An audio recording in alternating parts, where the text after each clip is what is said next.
tarde a todos. Desde já agradecer a vossa presença e a resposta a este nosso convite. Vou fazer uma pequena apresentação daquilo que se vai passar hoje aqui nesta sala e que será, mais uma vez, recordarmos uma efeméride que é o 25 de Abril e todo o significado associado, portanto, a esta data, ao 25 de Abril de 74 e a toda a simbologia e significado e consequências, digamos assim, que esta data trouxe para o nosso país. A Fundação COI, desde sempre, portanto, desde a sua gênese, há cerca de 32 anos, quando ainda era uma associação, sempre fez questão de comemorar esta data. Ao longo de todos estes anos, há cerca de 32 anos, que fazemos no dia 25 de Abril atividades, nomeadamente no Jardim José Maria dos Santos, abertas à população, muito direcionadas também para as crianças, para as camadas mais jovens, a maior parte das quais não faz qualquer ideia do significado desta data ou da importância que esta data revestiu para a vida de todos nós atualmente.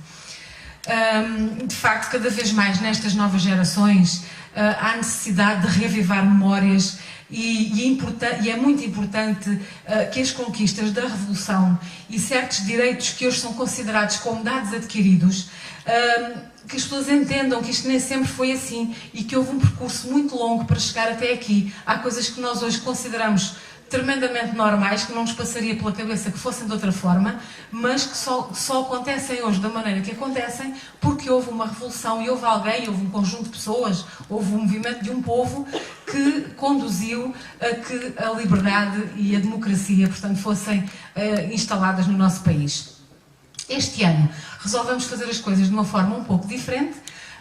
Resolvemos começar mais cedo, normalmente começamos mesmo no dia 25 de Abril, este ano resolvemos começar um pouco mais cedo e promover esta iniciativa em parceria com a autarquia, que mais uma vez sempre nos apoia nas nossas iniciativas e nas nossas sugestões e que se juntou a nós, portanto, nesta comemoração. Resolvemos trazer à nossa presença uma pessoa, uma senhora, que nos pode trazer de viva voz o testemunho, contado na primeira pessoa por ela própria, de uma infância e juventude marcadas por vivências no seio de uma família em que o pai se debatia pelos ideais da liberdade e que se viu envolvida, portanto toda a família, não é, no drama e nas consequências das perseguições políticas e da falta de liberdade de expressão que caracterizavam o regime salazarista. Meus senhores e minhas senhoras, caros jovens, caros amigos, juntou-se a nós neste dia a doutora Iva Delgado, cuja presença muito nos honra e que desde já agradecemos, portanto, a sua disponibilidade. Esta senhora é filha do general Humberto Delgado, também conhecido como o General Sem Medo, que perdeu justamente a sua vida na defesa dos ideais de Abril. A doutora Iva terá seguramente muitas histórias para partilhar connosco, histórias que nos farão pensar e refletir. Convidamos-vos a todos a desfrutar destes momentos e a refletir connosco naqueles direitos que hoje nos parecem tão óbvios, que os consideramos como dados adquiridos, mas que de facto nem sempre foi assim. Referimos-nos à liberdade em todas as suas vertentes, portanto, tanto a liberdade de expressão como a liberdade de movimentos, a liberdade de podermos juntar-nos onde e com quem muito bem entendemos, a liberdade de podermos opinar sobre a nossa vida, sobre o nosso futuro. Não vamos querer alongar-nos mais, agradecemos mais uma vez a vossa presença e a presença da doutora Iva Delgado e vou passar a palavra à senhora Presidente, vou passar a palavra à doutora Iva Delgado, que, portanto, vai conversar connosco. Seguidamente a este momento, temos connosco também dois atores que vão declamar algumas poesias desta época, portanto, da época do 25 de Abril de 74, e depois a senhora Presidente fará o encerramento e esperamos que ainda o nosso Presidente também cá esteja na altura, que está mesmo para chegar, e vamos começar então esta nossa sessão. Temos aqui também convidados no nosso palco um grupo de meninos e de jovens que ficaram muito curiosos com esta temática e que vão gostar com certeza depois no final de poder conversar um bocadinho e colocar algumas questões à doutora, portanto, daquilo que eles tiverem mais curiosidade em saber. Muito obrigada a todos.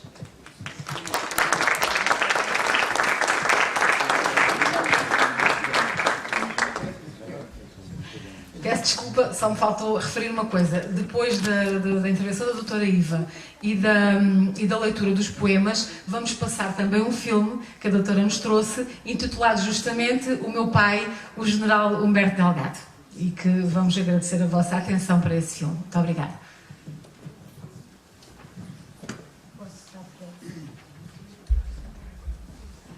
Ora, muito boa tarde. É um grande, enorme, enormíssimo prazer estar aqui hoje. É a primeira vez que aqui estou e agradeço o convite que me foi feito através do meu amigo Filipe Valentim e agora das minhas amigas integradas nesta sessão desta belíssima Fundação COI e da senhora Presidente, a quem eu agradeço especialmente a presença, dos companheiros de palco, que é uma grande honra estar aqui convosco hoje. E eu vou começar por dizer uma coisa que provavelmente vai chocar-vos. E não é essa a minha intenção, mas de certeza que os vai chocar. É que eu vivia em ditadura e tive uma infância muito feliz. Eu tinha um pai esplêndido, que brincava imenso comigo. Tinha uma mãe ótima, uma avó que eu adorava, uma irmã com quem eu brincava. Levava-me a ver filmes do Peter Pan, do Mickey Mouse, do Pato Donald. A minha infância está povoada de passeios à praia. Íamos para a quinta. Eu vivia um paraíso. Mas podem perguntar-me assim, mas então, e a ditadura não se notava? E eu não sei que responda. Mas vou dar um outro exemplo, mais extremista. Vi há pouco tempo um documentário sobre o Camboja e a ditadura do Pol Pot, que matou 2 milhões de compatriotas. Uma criança, um menino, tinha uma flauta e os militares, os soldados do Pol Pot, invadiram a aldeia dele e levaram as crianças todas. E o menino levou a flauta com ele. Isto é uma história muito chocante e estão aqui crianças. E quando os soldados do Pol Pot perceberam que ele tocava, puseram-no a tocar flauta enquanto matavam os aldeões, para distrair da ideia que iam ser mortos. E este menino foi para os Estados Unidos, levado por um oficial, um marine, um fuzileiro, e o fuzileiro teve que o reeducar para pensar que as pessoas não eram todas assassinas, más, que havia pessoas boas. E ele cresceu e fez-se um homem, e numa universidade onde ele foi falar, disse que levou a vida toda para ultrapassar o facto de que tinha tocado flauta enquanto matavam os aldeões da sua aldeia. E ele hoje passa a vida a andar por universidades a mostrar que é possível recuperar a humanidade de um ser humano. Ora, quando nós comparamos ditaduras, há as ditaduras que assassinam milhões de pessoas e há as ditaduras brandas. São as ditaduras que a própria pessoa dentro de si tem lá um polícia que lhe diz, não faças isto. E quando é que eu percebi que estava numa ditadura? Foi na altura dos 12 anos. Estão aqui uns meninos dessa idade. Foi no Liceu Maria Amália Vaz de Carvalho, em Lisboa.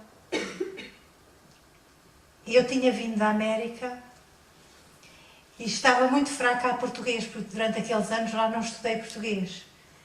E tinha uma amiga, que era a Mariana, que era uma excelente aluna e éramos muito amigas, estudávamos juntas. E tínhamos tido o teste de português, o exame de português, que era uma cadeira nuclear e que se chumbássemos a português não passávamos de ano. E eu fui a correr, no dia, sabem o entusiasmo que há de saber a nota. Eu fui a correr para o Liceu Maria Amália, estou a ver tudo. E cheguei à pauta e vi Iva Humberta de Andrade Delgado. E à frente eu tinha um 15, que era uma nota ótima, eu não merecia mais, estava perfeito. E depois desci pela pauta até ao nome da Mariana. E à frente o nome dela, nessa altura era de 0 a 20, à frente o nome dela vejo um 9, que era um chumbo. Eu fiquei sem pinga de sangue. Aqui há engano, disse eu. Isto é engano de secretaria. Mas eu tinha achado estranho que ela não estivesse ali ao pé de mim, porque tínhamos combinado a hora e ela era muito pontual, porque o pai era de origem inglesa. E eu olhei para o corredor e vi finalmente vir a Mariana, mas ela não vinha a correr, o que também não era normal, porque a pessoa tem imenso nervoso, curiosidade de saber que nota é que eu tive. Ela vinha a andar com um andar estranho, que eu não sei classificar, apesar destes anos todos. E eu resolvi ir ter com ela. Disse, então, nunca mais apareceste, vens lá. Disse uma série de coisas, anda daí, puxei. Ela, já vamos. E fui andando ao ritmo dela, eu a puxar e ela a andar devagar. E eu disse, olha, eu vou à secretaria contigo, porque eu era toda despachada e ela era mais tímida. Porque deve ter havido um engano. E ela, antes mesmo de olhar para a pauta, disse-me assim, não há engano nenhum. Eu disse, como é que tu sabes? Eu já nem sabia o que é que lhe havia dizer. E disse, tens aqui um 9, deve ser um 19, houve um engano.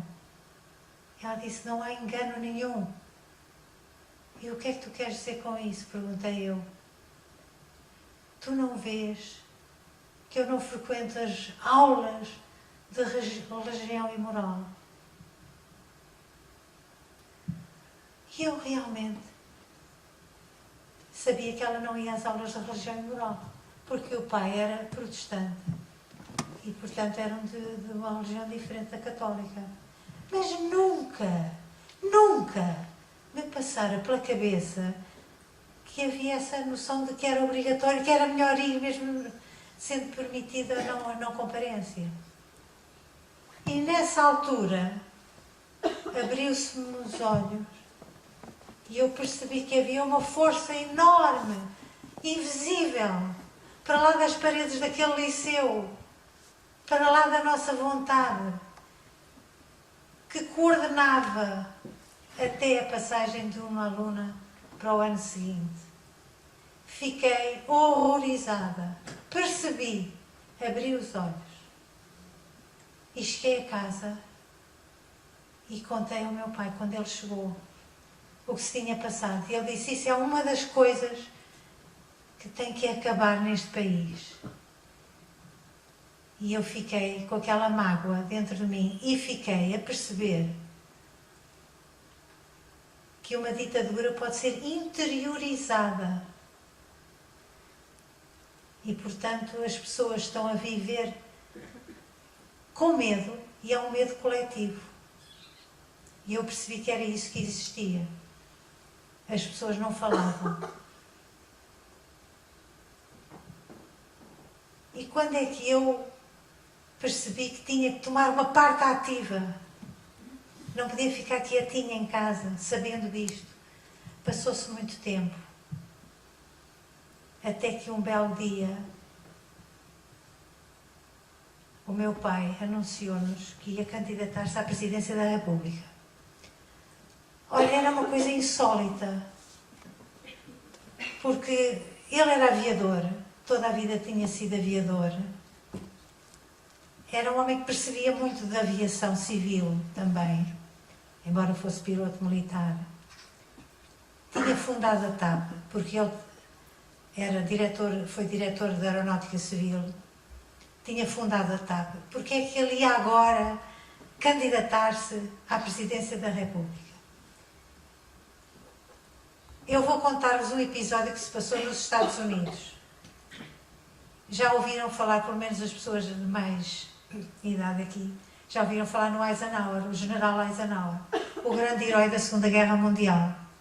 Depois ele candidatou-se à presidência dos Estados Unidos e o meu pai pegou-me pela mão e disse: vais ver uma coisa que nunca viste. E o que é e o que não é? Quando chegares lá vais ver. E então era um comício nas ruas de Washington, D.C., a capital dos Estados Unidos. E o meu pai, eu era pequenita e gordinha e baixinha, comprou-me um daqueles periscópios que a gente espreita por aqui e vê por ali. E eu vi uma cena que eu não julgava possível, que era o Eisenhower dentro de um carro aberto, com os braços abertos, e o povo americano todo a gritar "We like Ike". Ike era como lhe chamavam carinhosamente. E eu vi aquela cena de povo que sabia o que queria e que gritava pela liberdade. E fiquei comovida. E depois, quando viemos para Portugal, quando foi a campanha eleitoral em que o meu pai se candidatou à presidência da República, eu vi a mesma cena do meu pai dentro de um carro aberto, com os braços abertos, a ser aclamado pelo povo. Ora, a diferença entre os dois sistemas era total. E eu apercebi-me que o meu pai estava condenado a pagar por aquele ato, por andar na rua, a apertar a mão às pessoas e as pessoas a aclamarem-no, a abraçarem-no, que isso ia ter um preço terrível, porque eu tinha na mente o que tinha sucedido à minha colega e porque já sabia mais histórias terríveis. E então o meu pai não se ficou por andar pelas ruas, ele disse que ia demitir o Salazar. O Salazar era o ditador vitalício. Era aquele homem que só sairia do poder quando morresse. Todos nós tínhamos essa certeza. Portanto, quando ele fez uma conferência de imprensa no Café Chave de Ouro, em Lisboa, o que era uma coisa inédita, porque ninguém fazia conferências de imprensa, não podiam fazê-las. Havia notas oficiosas que vinham emanadas do poder. O Salazar ia para Santa Combadão, escrevia lá as notas oficiosas. Eu tenho farto de dizer à Europa, falava do alto da sua cátedra, mas não havia conferências de imprensa com perguntas. Pois houve um senhor da agência France Press, mas português, que estava cá a representar a agência France Press, com quem eu falei anos mais tarde, e que fez a pergunta que era a pergunta que mais interessava, e que era esta: Senhor General, se for eleito Presidente da República, o que fará ao Sr. Presidente do Conselho de Ministros, Dr. António Oliveira Salazar? E ele disse uma coisa inesperada, obviamente demito. E isto foi um insulto, uma ofensa. E eu lembro-me da Alcina Bastos, que esteve em nossa casa na véspera dessa conferência de imprensa, dela me contar que tinham ido para o patamar, estava uma reunião dos políticos, dos conselheiros do meu pai, o que é que vai dizer, o que é que não vai dizer, se lhe perguntarem o que é que faz ao Salazar. E ela disse que todos eram da opinião, que não dizia que demitia ou fosse o que lhe dava um pontapé no rabo, nem pouco mais ou menos. Dizia que ia pensar no assunto, ia estudar. E, portanto, quando se foram todos embora, e o meu pai passou com a doutora Alcina Bastos e o irmão, o Dr. Joaquim Bastos, para o patamar, à espera do elevador, meteu-os no elevador, que tinha duas portinhas muito pequeninas, e disse: então amanhã, quando me perguntarem, eu digo: vou pensar no assunto, vou estudar o assunto. Não é, Alcina? E riram-se. Isto contou-me ela. Portanto, ele não fazia atenção nenhuma de seguir o que os conselheiros lhe diziam. E foi com essa frase. Vocês sabem que uma frase tem muito poder. Como, por exemplo, Luís XIV, après moi le déluge, e outras que tais, que ficam para a história. Essa teve um peso enorme, porque era um pontapé no orgulho do poder absoluto.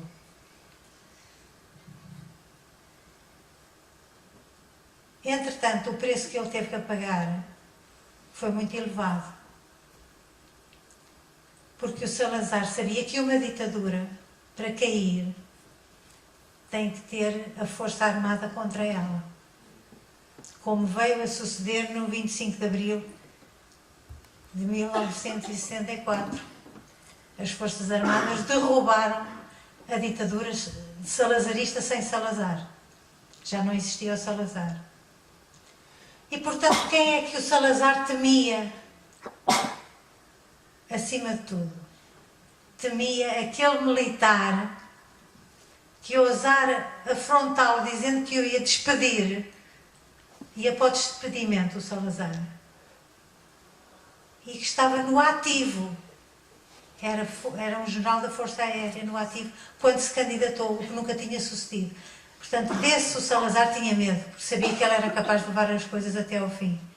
Dos que só escreviam papéis e abaixo-assinados, não tinha medo nenhum. Meu pai dizia, isso são balas de papel, não deitam abaixo a ditadura. E o Salazar tinha medo daquele homem que disse a deitar abaixo do Salazar, mas pela ação direta.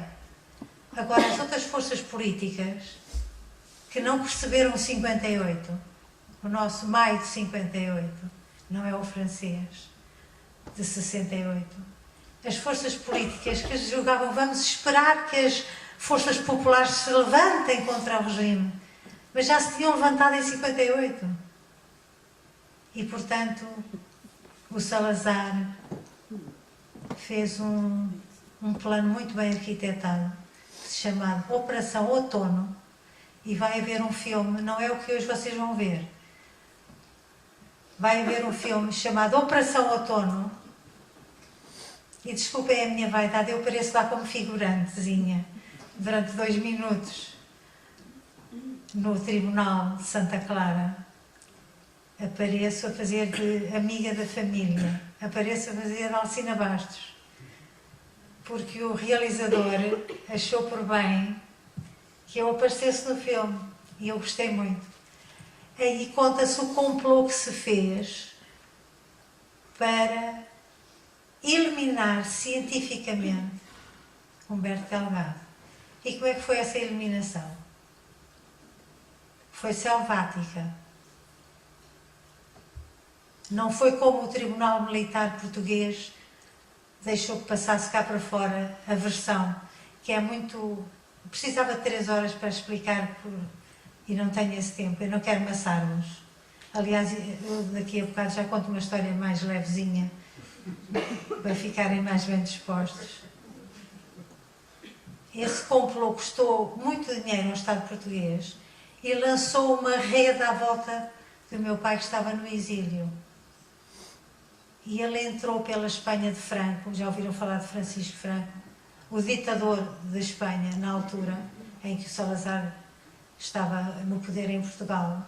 E o meu pai entrou pela fronteira espanhola com a secretária brasileira, que foi assassinada com ele também, e que deixou uma menina de 6 anos, órfã, que eu vim a conhecer mais tarde, já com 40 anos, e que tinham dito que a mãe tinha sido morta pela polícia portuguesa, mas não lhe disseram mais nada. Eu disse, a tua mãe é uma heroína. Pois essa menina ficou órfã, porque a brigada da PIDE, todos sabem que é a PIDE, a Polícia Internacional de Defesa do Estado, a Polícia Política, foi daqui com cal e ácido sulfúrico no porta-bagagens e mantas. Portanto, não é propriamente para um piquenique, nem é só para raptar, como disseram. E foi essa a versão que venceu no tribunal em Portugal, depois do 25 de Abril.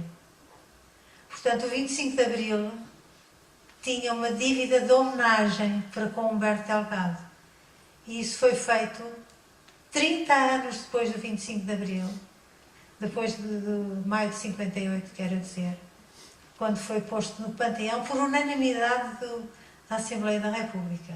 Portanto, estamos aqui a vencer 2 épocas. A época do antes do 25 de Abril e a época do depois do 25 de Abril. E Portugal talvez não tivesse entrado numa guerra em África que durou 13 anos. 13 anos a morrer em portugueses e a morrer em africanos.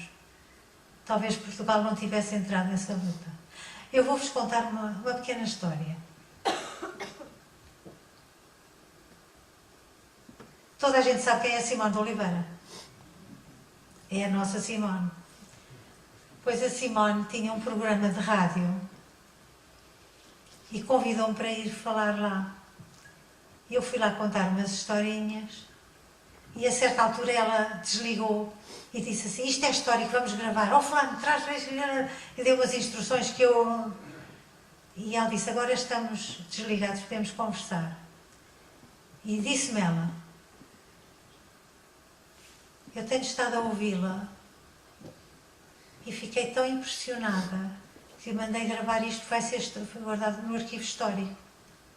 Mas eu também tenho uma história para contar. E eu disse: oh Simone, então conta, mas com o microfone aberto. Não, é só para si. E eu, antes que ela se arrependesse e que nem contasse mesmo só para mim, então conte lá. E cochichávamos, embora não tivesse a ser transmitido. E ela contou-me esta história.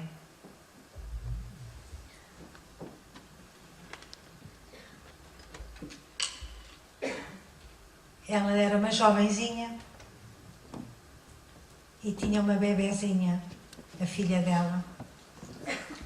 Quando recebeu um telefonema do Ministério do Ultramar, chamava-se às colónias portuguesas o Ultramar, Portugal do Minho a Timor, fazia parte da propaganda, que era para não dizer que eram colónias, e receber um telefonema do Ministério do Ultramar é o mínimo para a pessoa ficar doente na cama, com uma depressão, com medo. E a convocá-la para estar no Ministério às tantas horas do dia tal. E ela pensava: mas o que é que estes homens querem de mim? O que é que eu fiz? Que é o que a pessoa pergunta logo em ditadura: o que é que eu terei feito? O que é que eu terei pensado? Como é que eles souberam, seja o que for que eu tivesse pensado? Porque os pensamentos também eram culpados. E ela lá apareceu com os seus 18 aninhos e estava lá um contínuo e disse: entre, minha senhora, venha aqui para a sala. E quando ela chegou à sala estavam atores conhecidos, cantores conhecidos, e ela não era conhecida. Ninguém sabia quem era a Simone de Oliveira. Sabia ela quem era ela, mas mais ninguém sabia. E ela, timidamente, sentou-se no cantinho lá para o fundo, foi cumprimentando as pessoas. E, entretanto, o contínuo diz: vem aí o senhor ministro. Puseram-se todos de pé, porque o ministro, no tempo de Salazar, era uma coisa muito importante. Uma coisa, não uma pessoa. Não era como nós agora que dizemos, atiramos nomes ao ministro, lá vai aquele ministro, e até podem tirar coisas na rua e ser mal criados. Naquela altura, um ministro impunha medo. Entrou o senhor ministro, que eu não me lembro qual era na altura, e ficou tudo sentado, calmo, à espera do que ele dissesse. E então ele disse estas palavras terríveis: foram convocados aqui porque os nossos soldados em África precisam de que a moral lhes seja levantada e que os senhores vão entretê-los com a sua arte. E o homem explanou para ali diversas teses de que era preciso a contribuição de todos para ajudar o exército português a vencer a guerra no ultramar. A Simone estava ali a ouvir tudo. Caiu-lhe como um balde de água fria. O que é que eu vou fazer à minha pequenina? Tinha a bebê que ainda mamava. Como é que eu posso... E levantou, a medo, levantou um dedinho lá atrás. E o ministro viu aquela impudência e disse: a senhora, ei menina, o que é que deseja? E ela, tímida, com medo, disse: e se eu não for? E o ministro olhou para ela e perguntou-lhe: o que é que a menina faz? Eu canto, senhor ministro. depois deixará de cantar. E a nossa Simone percebeu a mensagem que qualquer pessoa percebia e foi para a África. E esteve em situações de grande perigo, contou-me ela depois. Mas isso não interessa agora. O que interessa é que, entretanto, veio o técnico e ligou. Eu disse: Simone, conta essa história maravilhosa que ela contou com lágrimas, arrebatadoramente, com aquela voz pulsante que ela tem, aquela maravilha que é aquela mulher. Ela disse: não, nunca contei a ninguém, não era capaz de contar. E eu disse: e vai-me dar essa história para eu contar? Ai, sim, é sua.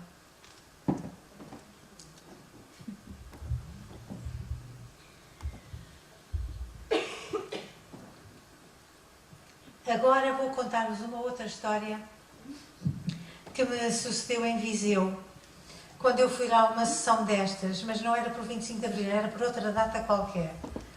Tenho a impressão que era mesmo pelas eleições de 58. E um senhor, no final, era uma sessão que metia uma escola, e pais e funcionários dessa escola, e público em geral. E no meio desse público estava um senhor de boné, que veio falar comigo, e que me disse assim: doutora Iva, tenho uma coisa para lhe contar.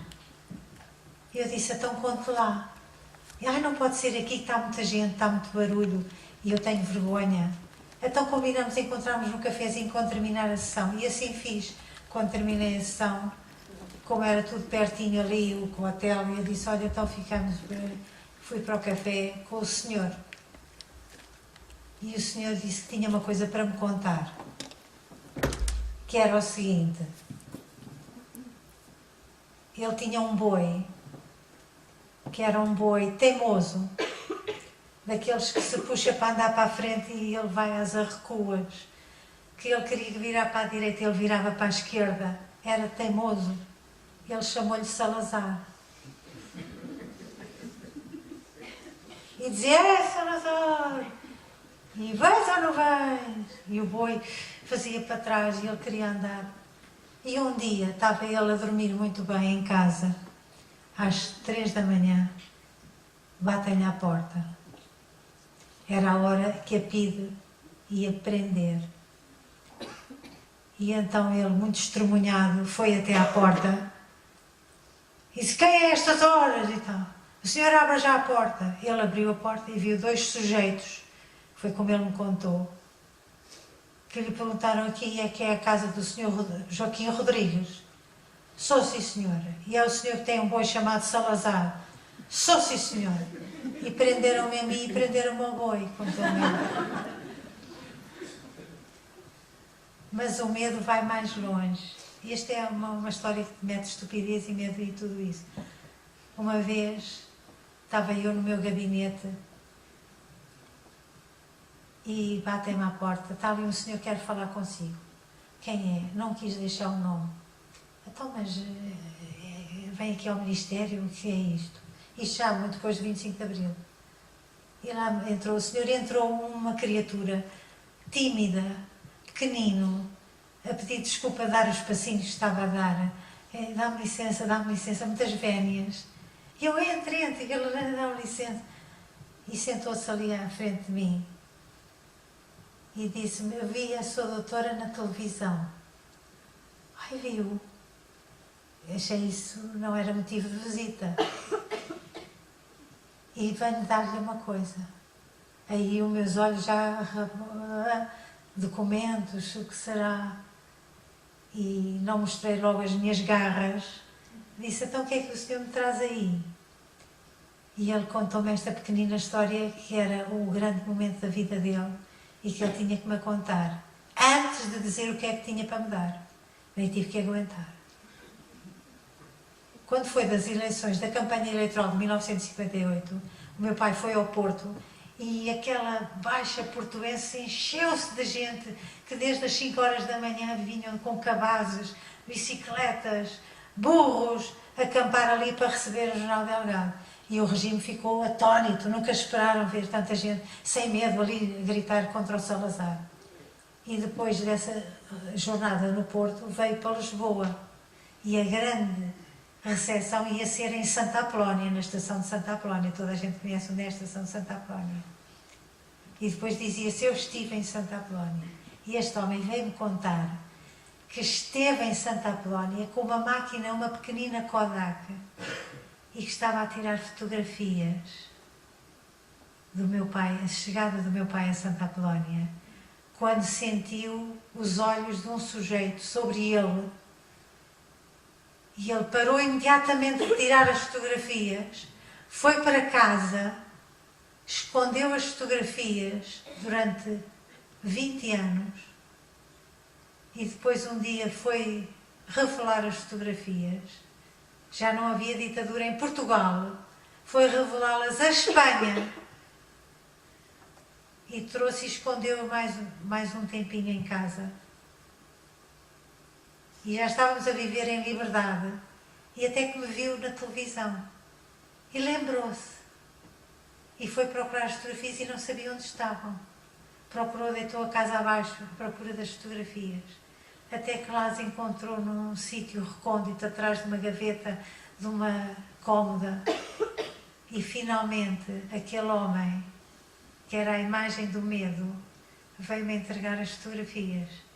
E as fotografias eram a chegada a Santa Apolónia e havia em primeiro plano um cavalo branco e a Guarda Nacional Republicana com aquele capacete prussiano e a espingarda, e atrás em pano de fundo a igreja de Santa Engrácia, para onde o meu pai iria depois no Panteão Nacional. E essa imagem desse cavalo e entre essa igreja está um carro aberto. E está a figura do meu pai, da minha mãe, eu e a minha irmã. E está a Alcina Bastos. E estamos a ser enviados, não por Lisboa, pelo Terreiro de Paço, por o Rocio, pela Avenida Liberdade, que estava cheio de gente como no Porto, mas pelo lado onde hoje é a Expo, que naquela altura eram só barracões velhos, fábricas. E foi por aí que nós entramos em Lisboa, pela retaguarda, onde não havia ninguém. E esse homem tinha captado esse momento fantástico. E vocês sabem o que é uma imagem que vale mais. E eu pus essa fotografia na capa do livro das memórias do meu pai, em homenagem a esse homem que me deu essa fotografia pequeníssima. E que quando me mostrou a fotografia tremia de medo. Tremia de medo. E a ditadura já tinha sido. Por isso, às vezes, não é preciso arame farpado, não é preciso polícia nas ruas. Formamos essa ditadura dentro de nós próprios. E esse homem, cujo nome eu esqueci, e que tenho pena de ter esquecido, entregava-me um verdadeiro tesouro. E agora, para terminar, porque vocês já estão todos um pouco cansados, e em homenagem à vossa paciência, vou recitar um poemazinho do Alexandre O'Neill, que foi meu amigo e que é um grande poeta português e que se chama, isto sem querer competir com alguns atores e artistas que aí vão hoje dizer poesia, mas não resisto a dizer-vos um pequeno poema que se chama o poema pouco original do medo. E vou precisar de silêncio e de conivência. O medo vai ter tudo. Vai ter olhos onde ninguém os veja. Mãozinhas cautelosas. Enredos quase inocentes. Ouvidos, não só nas paredes, mas no chão e no teto. E talvez até cautela. Ouvidos nos teus ouvidos. O medo vai ter tudo. Milagres, procissões, heróis, frases célebres. O medo vai ter heróis. A tua voz talvez a minha. Com certeza a deles. Penso no que o medo vai ter e tenho medo. Que é justamente o que o medo quer.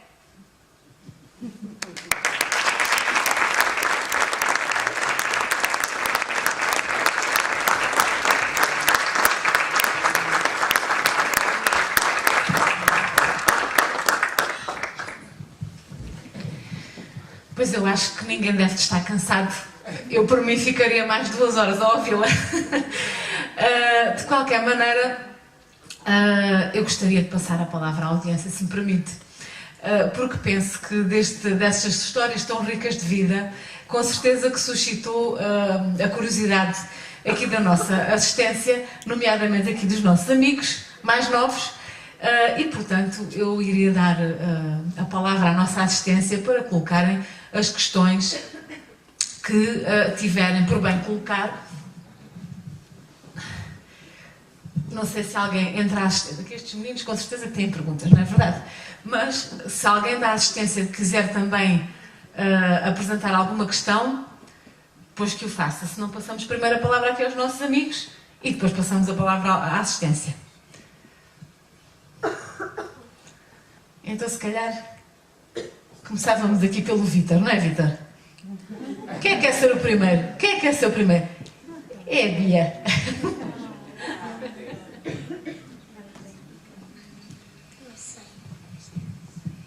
Não sei o que é ser libertado.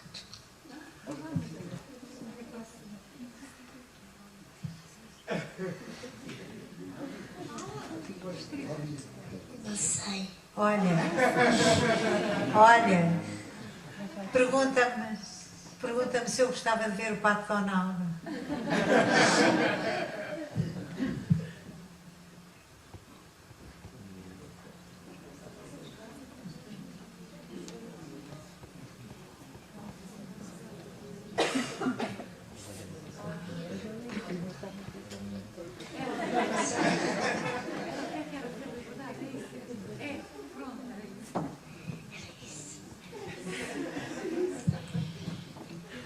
Mas ela vai se lembrar disto para o resto da vida. Ninguém se ri.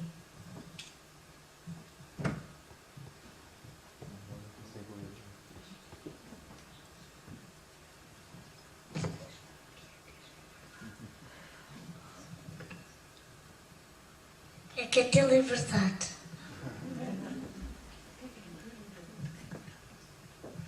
Isso é uma pergunta muito complexa.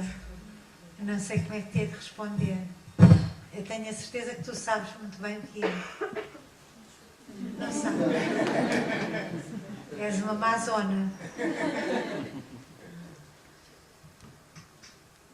Ter liberdade é poder estar aqui hoje a falarmos do que queremos e vocês que são crianças poderem estar com adultos. No meu tempo não era possível. Portanto, haver liberdade é podermos falar uns com os outros.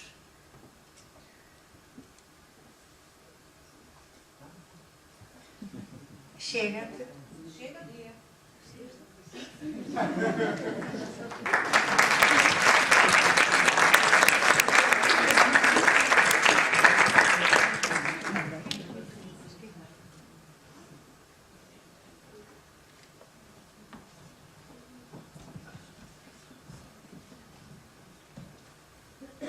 Como se sentia pelo facto de ser filha do General Sarmento?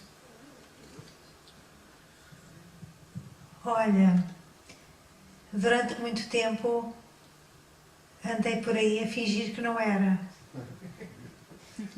E depois um dia, quando fiz o filme que vocês vão ver, percebi que era.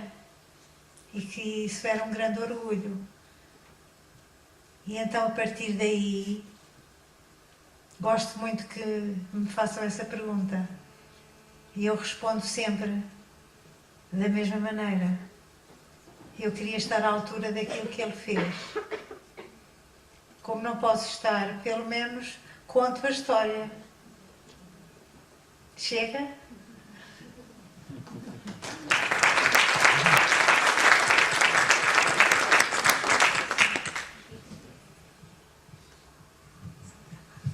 Como era vista na escola? Ai.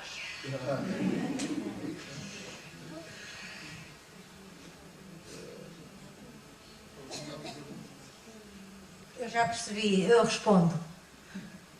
Chega à pergunta. Eu tinha uma grande amiga que não era a Mariana, só tinha outra amiga, não vou dizer o nome dela, que éramos muito amigas e de repente ela deixou de falar comigo. Eu achei aquilo muito estranho e fui ter com ela e disse: "Oh fulana, porquê é que não falas comigo?" E ela: "Deixa-me, não, agora vais-me dizer." E ela disse: "Foi a minha mãe que me disse para não falar contigo." "E porquê?" "Porque o teu pai anda lá nessas coisas políticas." E eu disse: "E tu vais nisso? Tu não percebes que isso é uma vergonha para ti? Dizerem com quem é que podes ser amiga, com quem é que não podes ser amiga."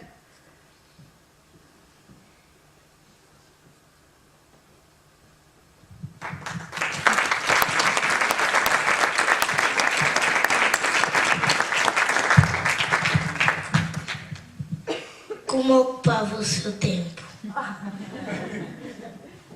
Olha, uma vez estava eu na marquise da minha casa, na rua Filipe Folk, e estava... isso era muito pequenina, tinha pai 4 anos. E eu estava a brincar com umas coisinhas assim que já não sei o que eram, mas que era assim uma espécie de bricolage para fazer trabalhos manuais. E o meu pai veio lá do fundo do corredor, chegou a casa e disse: "O que é que tu estás aí a fazer?" "Estou a fazer umas brincadeirinhas caminhas, eu é que sei." E ele disse: "Então, porquê é que não estás a ler um livro?" E eu disse: "Eu não sei ler."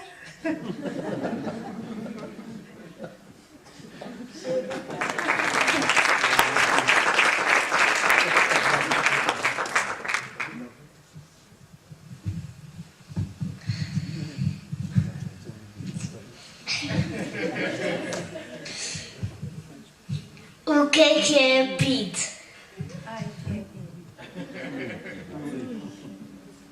Vou pedir aqui à senhora Presidenta que diga o que é PID.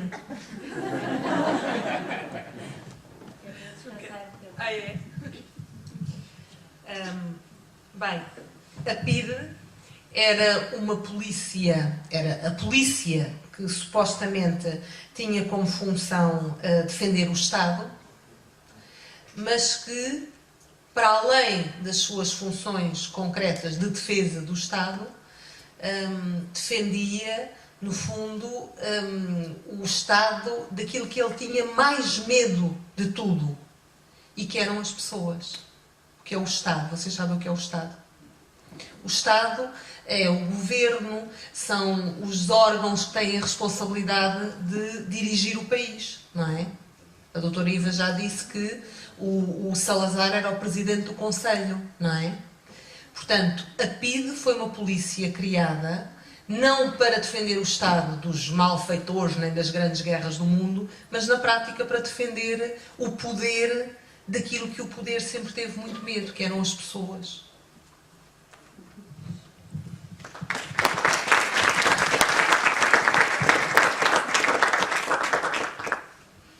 Quais as grandes diferenças que encontra na escola de antigamente para a de atualmente?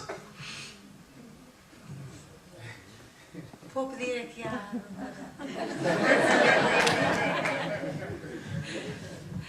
Bem, com sua licença, ainda apanhei a escola antes do 25 de Abril. Portanto, quando foi o 25 de Abril, eu tinha 10 anos. Já estava na 4ª classe. E posso-vos dizer que era diferente. Para começar, os meninos não se podiam comportar como se comportam hoje. Havia silêncio absoluto, não se olhava para trás, não se falava com o colega do lado, e o motivo era muito simples: tínhamos medo, porque havia uma régua em cima do quadro que, se alguém pisasse a linha, aquela régua funcionava. Era uma palmatória, as pessoas davam palmadas nas mãos. Posso também dizer que ainda fui do tempo em que as meninas estavam para um lado e os meninos estavam para o outro. Eu andava na escola de primeiro ciclo ali ao pé da junta, de freguesia, aqui do Pinhal Novo. A escola tinha um muro ao meio do jardim, quer dizer, com certeza também lá andou. tinha um muro ao meio do jardim, as meninas brincavam num lado do pátio e os meninos brincavam do outro lado. As meninas tinham só professoras, tinham que andar de bata branca, e os meninos também, andava toda a gente de bata branca, e se alguém chegasse à escola sem bata, não entrava. Lembro-me também que quando chegávamos à escola, tínhamos que ficar em pé, rezar o Pai Nosso e a Ave Maria, e só depois é que nos sentávamos. E por vezes também se cantava o hino nacional, já não me recordo em que ocasiões, não era todos os dias, mas sei que se cantava também o hino nacional. E portanto as regras eram muito, muito rígidas. Nós não podíamos falhar em nada, portanto não podíamos dar erros, porque mais de 4 erros era uma reguada por cada erro, não podíamos rir dentro da sala, não podíamos falar com o colega do lado, não nos podíamos esquecer do lápis, da borracha e do material escolar, e ai de nós que os pais fossem chamados à escola, porque nessa altura tínhamos que nos haver com os pais e com os professores. Portanto, estão a ver a diferença, fiz-me entender.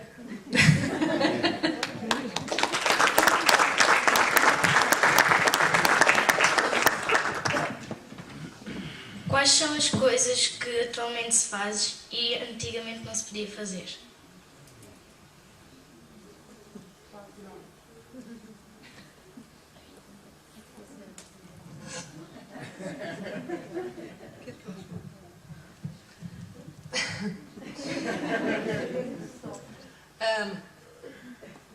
Muitas coisas. Muitas coisas. Eu não sei se vocês têm ideia, por exemplo, que o facto de eu ser Presidente da Câmara, sabem o que é Presidente da Câmara, não é? Se calhar não sabiam que eu era Presidente da Câmara.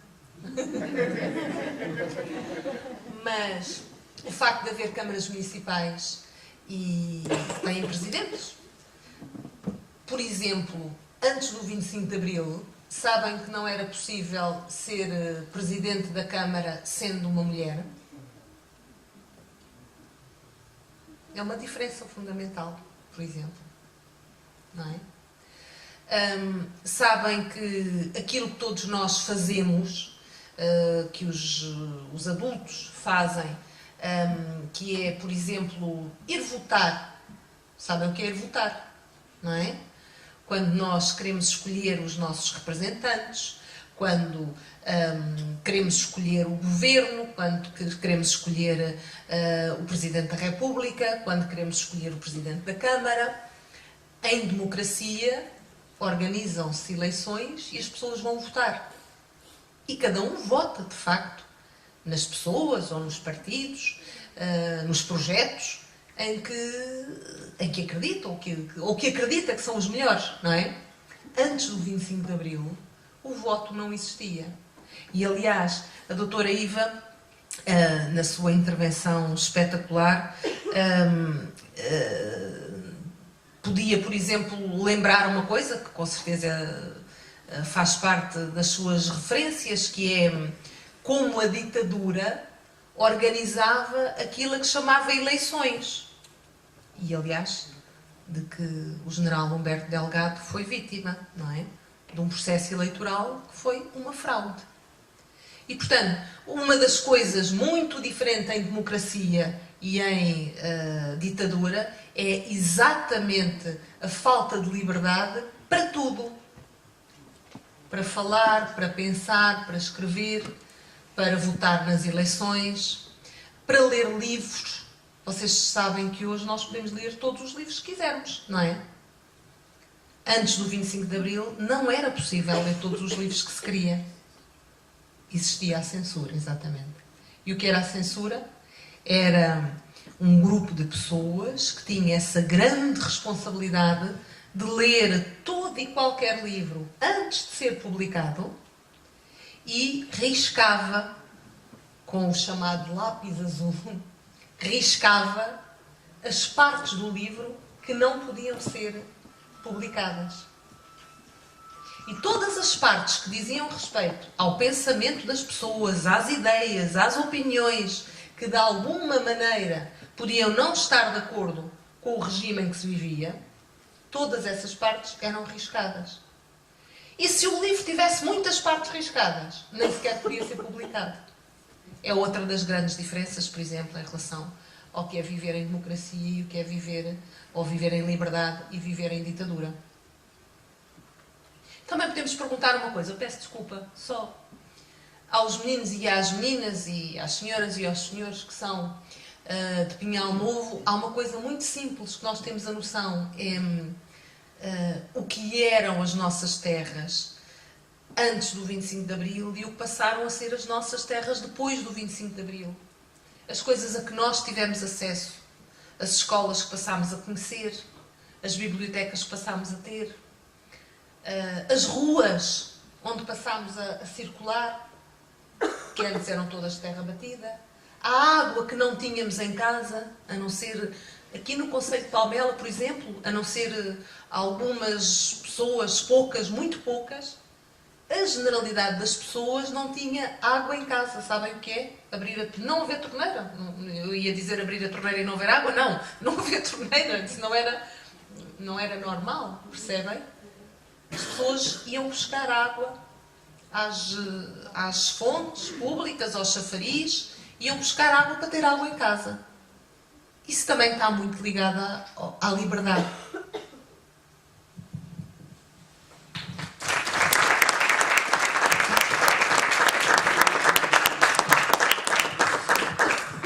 Não sei se esta é fácil, mas quais eram os objetivos pretendidos pela ditadura de Salazar?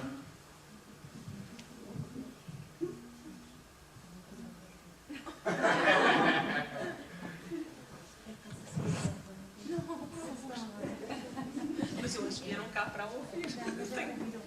Eu tenho desculpem, não quero ser maçadora e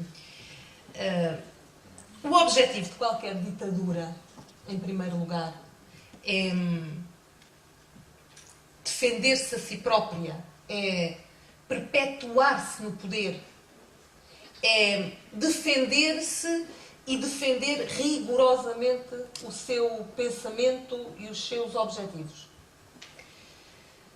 Eu não sei se vocês concordam comigo quando hoje se ouve uma coisa que eu acho que é muito interessante nós refletirmos sobre ela.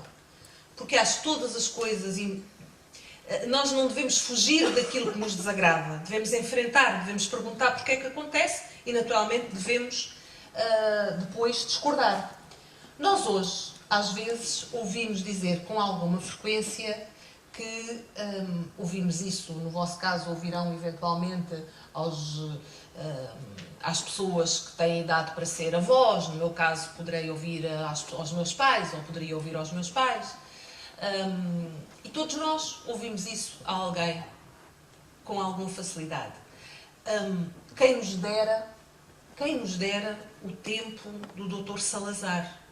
As pessoas dizem o tempo do Salazar. E depois já alguns às vezes dizem quem nos dera o Dr. Salazar. Pelo menos era um homem sério. Bem, e eu acho que este é um assunto que nos deve dar que pensar. E esta é uma questão que eu acho que é muito importante para os meninos, que às vezes ouviram falar do Dr. Salazar e pensarão quem foi essa personagem tão importante, tão boa, que afinal deixa saudades. E para todos nós, os que, como a doutora Maria João tinha 10 anos, eu tinha 8, ou os que já eram jovens mais crescidos e que, portanto, sentiram muito o que era a diferença da vida antes e depois da democracia. Não é o facto de uma pessoa ser boa e ser honesta e ser séria, como provavelmente era o Dr. Salazar, creio que a história será fiel relativamente a isto, quanto à sua personalidade séria, estudiosa, trabalhadora. Não é o facto de uma pessoa ser individualmente boa que a transforma ou que a torna boa em tudo aquilo que faz. As pessoas podem ser sérias, mas ter formas de ver o mundo que as torna, de facto, más, penalizadoras para a humanidade e para o desenvolvimento e para o país. E eu acho que uma das coisas que caracteriza exatamente a ditadura depois é a capacidade de transformar pensamentos que às vezes podem ser por si só, pensamentos simples e alguns até bons.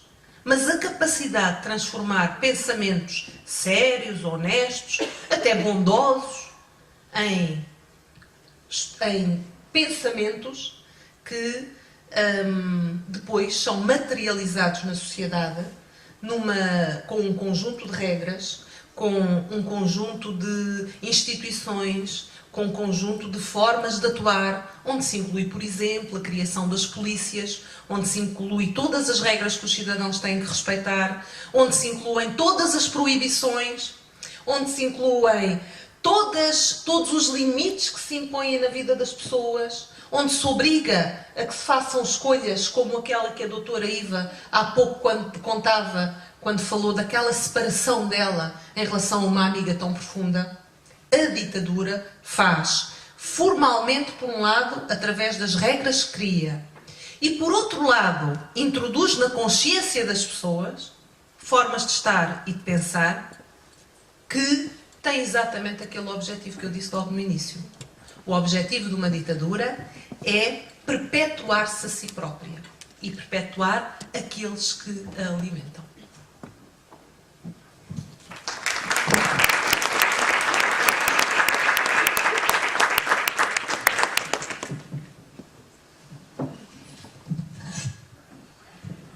Entra a audiência. Alguém que queira colocar alguma questão, alguma curiosidade que queira ver satisfeita?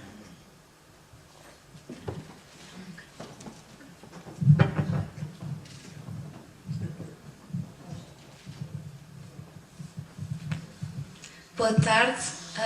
Desde já gostaria de agradecer por estar aqui e por estar a contar estas histórias tão fascinantes, principalmente a pessoas que não conhecem, digo o meu caso, que não conheceu essa autora. A questão que eu lhe queria colocar é, desde o momento em que se apercebeu que vivia numa ditadura e que seu pai decidiu fazer a diferença até ao 25 de Abril, qual é que foi o momento que mais a marcou e o porquê?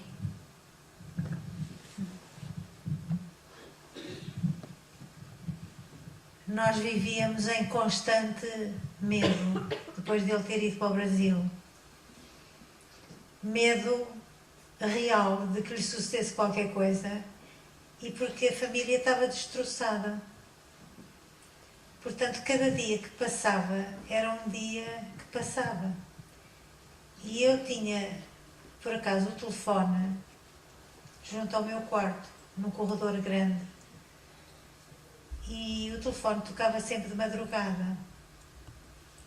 E eu, ao fim de algum tempo, eu tinha que atender, pelo menos tinha que fazer parar com que tocasse, para mais ninguém em casa dar por isso. Só eu é que sabia que havia aquele telefonema. E o telefonema era da PIDE, obviamente, com ameaças e com obscenidades. E aquilo causava-me um horror. E tinha a certeza que nós éramos, porque não nos podiam atacar às claras, porque era um regime católico e havia ainda algumas referências morais e, portanto, não se podia fazer mal à família. Mas aquelas ameaças caíam fundo, porque tínhamos a certeza que o Salazar não ia deixar que andasse alguém lá por fora a dizer: Portugal vive uma ditadura. E tinha havido a Segunda Guerra Mundial e tinham acabado as ditaduras fascista e nazi, e não tinham acabado as ditaduras na Península Ibérica. E porquê? Porque eram dois tampões anticomunistas e por isso a América e os outros países, nomeadamente da NATO, já ouviram falar da NATO, fecharam os olhos. E nesse fechar de olhos decorreram 48 anos. É uma vida. Mas houve alguém que no meio disse: alto, em Portugal há uma ditadura. Portanto, nós só podíamos esperar o pior. E o pior veio. Eu estava lá em cima, na beira, ao pé de Gouveia, em Sampaio de Gouveia, numa quinta, e havia um caminho de terra batida até à estrada principal, que entrava pela quinta dentro, Eu lembro-me de ver um carro com 2 homens a virem pelo caminho acima e tive o pressentimento de que havia uma má notícia a caminho. E olhei para a estrada e vi aquele carro a vir devagar e saíram 2 homens. Isto parece um filme, penso eu agora. E esses 2 homens caminharam lentamente e vieram na minha direção.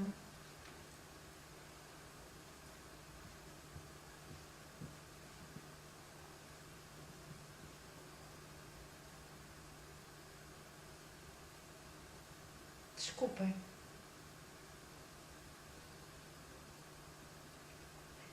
E eu já sabia o que eles iam ser.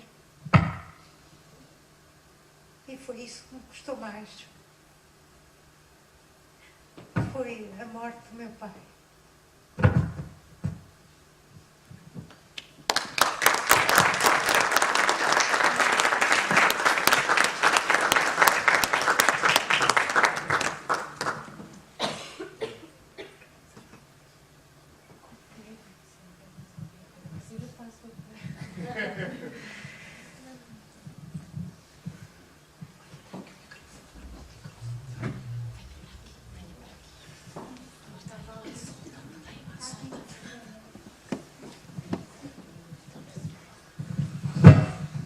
Boa tarde a todos.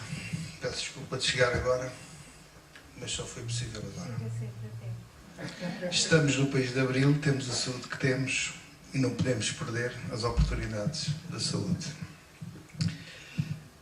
Eu queria começar por agradecer e peço licença ao Sr. Presidente da Câmara, que desde a primeira hora apoiou esta iniciativa de iniciar no Concelho de Palmela as comemorações de Abril no ano 2012.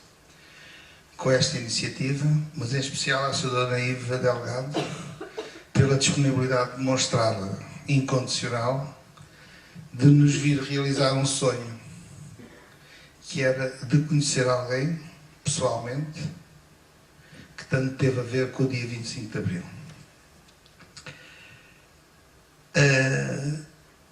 Isto foi uma atividade, de facto, que nós sonhámos e pensámos a partir dos simples cartazes que estão ali fora. Cartazes aqueles também têm uma história, os primeiros que ali estão. Estávamos em outubro de 2004, de 1974. Eu tinha 23 anos e fui para a tropa no máximo que eu pude adiar. E andei na Baixa de Lisboa com uma G3 pendurada ao ombro a distribuir aqueles cartazes. Isto é uma história que talvez ninguém, a minha família talvez soubesse. E aqueles cartazes têm sido junto a outros que vão aparecendo nos 25 de Abril, em especial os da Câmara Municipal de Palmela. Estão ali todos. E nesta data, quero dizer aqui também, vou doar aquela coleção à Fundação COI e à Câmara Municipal de Palmela, quando o seu museu municipal estiver desenvolvido, para ter uma sala com os cartazes de Abril. Eles têm sido preservados, têm sido mostrados algumas vezes. As pessoas, algumas, dão muito valor, outras pouco. Mas em 2012, acho que toda a gente deve recordar Abril. Eu estou aqui com muita pena de não poder trazer um pequeno escrito que há uma menina que está ali sentada a escrever no Natal 2012. Ela só queria uma prenda.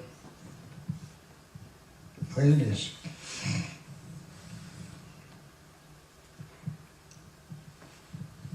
Que era fazer um desenho para dar à mãe e à irmã. E isto é que é o Abril que temos. E é este Abril que não queremos. E por isso é sempre bom recordar Abril. Enquanto a Fundação COI existir, no dia 25 de Abril, no Largo do Jardim, vai continuar a fazer-se um pequeno stand, vai dando a sua história ao longo dos anos, mas fala sempre de Abril, faz desenho sempre o Abril, recorda o símbolo do Abril, que é o cravo vermelho. E, portanto, eu hoje estou realizado aos 60 anos, porque, de facto, conseguimos comemorar Abril com alguém de Abril. Muito obrigado.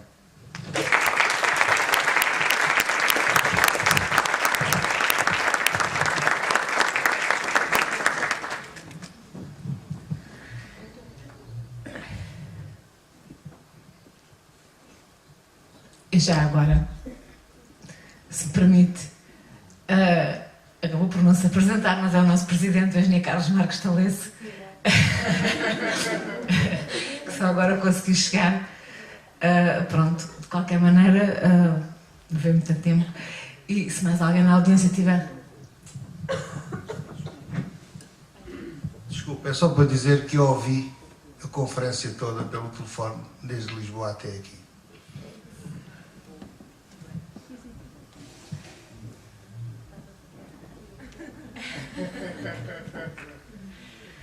Mais questões na audiência? Há mais pessoas? Sim. Em primeiro lugar, eu queria saudar fraternalmente a doutora Iva Delgado, é orgulhosamente filha de um grande português, que é o general Humberto Delgado, o general sem medo. Queria também acrescentar mais qualquer coisa relativamente àquilo que a senhora Presidente da Câmara de Palmela disse muito bem, que não podíamos ler tudo, não podíamos ler todos os livros. Eu ia um bocadinho mais à frente e dizia assim: também não podemos ouvir a música que nós gostamos de ouvir. E eu estou-me a lembrar dos grandes intérpretes da música portuguesa, por sinal, infelizmente os dois já desapareceram, que eram o Zeca Afonso e o Adriano Correia de Oliveira, para além de outros. Mas fundamentalmente era isto. O Zeca Afonso foi, juntamente com o Adriano, foram perseguidos por essa política, por essa polícia política que tinha a ver com o suporte desse grande tirano chamado Salazar. Foi um tirano. É que chamar os nomes às coisas. E então Zeca Afonso cantou canções que eram autênticas mensagens a transmitir ao seu povo e que hoje, infelizmente, estão atualizadas da forma com que estamos a ser tratados enquanto cidadãos. Pronto, e era só isto que eu queria acrescentar relativamente à proibição que todos nós estávamos sujeitos dessa ditadura.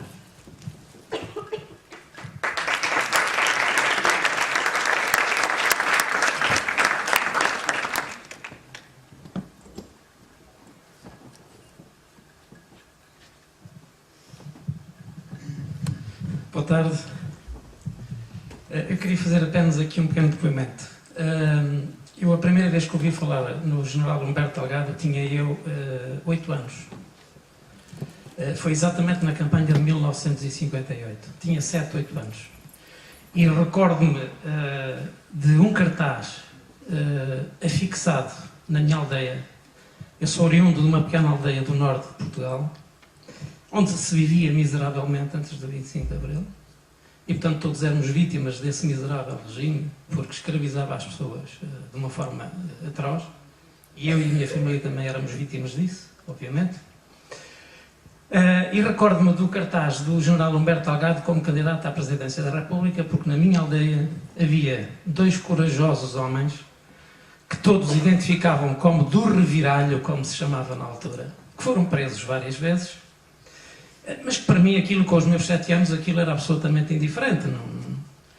E eu recordo-me dessa campanha, porque na escola as professoras primárias eram instruídas para fazer, obviamente, a defesa do regime. E então as professoras ensinaram-nos a nós, criancinhas com 7 anos, a cantar um slogan nas aulas que dizia assim: o Américo Tomás é bom rapaz, o general Humberto Delgado é pior do que o diabo. Portanto, isto ficou-me na memória, com os meus 7 anos. Aquilo para mim continuava a ser indiferente, na minha inocência dos 7 anos continuou a ser indiferente, mas achei que havia ali qualquer coisa de estranho. Cheguei a casa e contei à minha mãe o que tinham feito na escola. E a minha mãe, coitada, que ainda hoje é analfabeta, só me disse assim: ai, meu filho, tu nunca mais falas nisso, senão vamos todos presos. Pronto, e aquilo passou. Mais tarde vim para o Pinhal Novo com 13 anos e fui apanhado pela Guerra Colonial. Estive na Guerra Colonial, em Angola, e no dia 25 de Abril estava no segundo dia de uma operação militar de 4 dias e só soube do 25 de Abril para aí uns 4 ou 5 dias depois, quando cheguei ao acampamento. E o acampamento onde estava a minha companhia sediada estava em euforia, porque tinha havido, não se sabia bem o quê, em Portugal, um movimento qualquer que ia acabar com a guerra. Infelizmente, a guerra ainda durou mais alguns meses, e depois, de uma forma atroz também, em Luanda, quando se entrou, digamos assim, numa quase guerra civil entre os diversos membros da libertação. Mas para mim, se alguma coisa recordo do 25 de Abril e se alguma coisa teve de importância o 25 de Abril, para mim foi ter acabado com aquela maldita guerra que matou 9.259 jovens militares, enfim, que foram obrigados, como eu, a ir para aquela guerra, e mais do que isso matou cerca de 60 mil, sabe-se hoje, ou calcula-se, mais de 60 mil civis e combatentes também, que na altura eram os nossos amigos, portanto, africanos. Portanto, só por isso o 25 de Abril acho que valeu a pena, e enquanto eu for vivo, o 25 de Abril será para mim uma data memorável, mais que não seja por ter acabado com a guerra e ter interrompido uma comissão que poderia durar cerca de 2 anos e meio e que, felizmente para mim, por esse motivo, só durou 20 meses. Muito obrigado.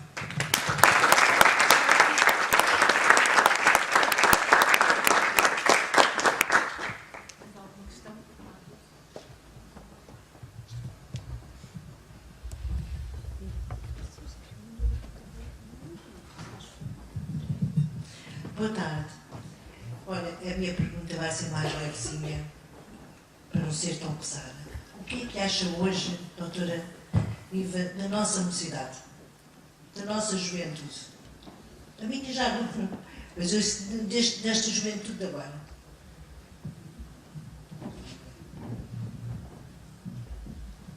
Eu penso que nós deixamos um legado político muito importante. Hoje qualquer pessoa ficaria horrorizada se houvesse uma fraude eleitoral. Portanto, há um legado político que nós deixamos. Mas a juventude de agora tem outras coisas para se preocupar muito. Tem que se preocupar com o sistema político que estamos a viver e económico, que está a ser um desastre. E tem que se preocupar com o planeta, que naquela altura não era uma prioridade. Hoje é a prioridade das prioridades. De maneira que os problemas vão se alterando, vão se transmitindo de forma diferente, e eu penso que esta juventude consciente, que há aí uma parte da juventude que é consciente, tem um trabalho hercúleo aos ombros, que é não deixar o mundo acabar por estupidez, por excessos que se cometem, e portanto há esse alerta, e isso tornou-se uma prioridade para toda a gente. E é sempre a juventude em quem se deposita a esperança, porque as pessoas que já passaram para lá dos 50 anos já deram algum testemunho, mas não vão segurar com certeza a bandeira dessas lutas que estão aí para vir. Estão aí já no terreno.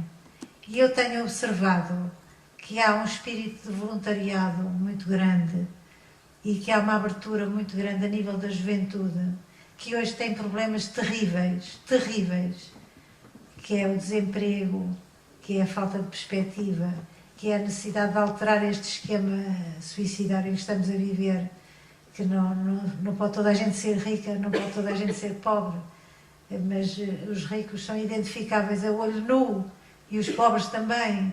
Portanto, estamos outra vez nessa clivagem. E quem senão a juventude para dizer: temos que dar uma solução ao mundo, pois os problemas são globais.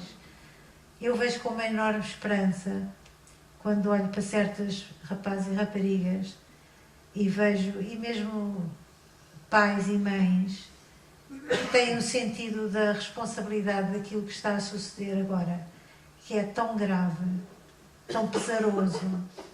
E se não for a juventude iluminar-se de uma consciência quase de missão, tenho a impressão que nós caímos num buraco muito fundo, um buraco negro.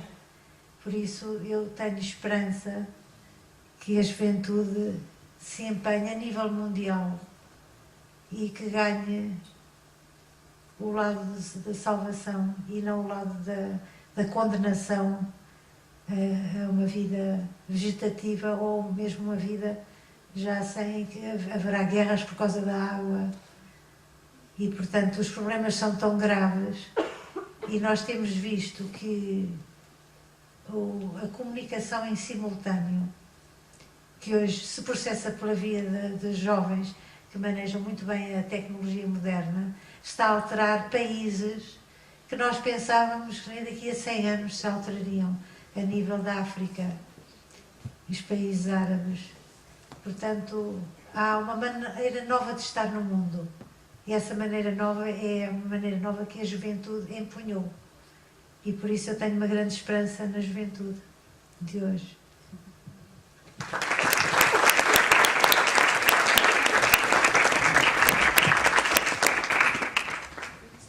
Alguma questão?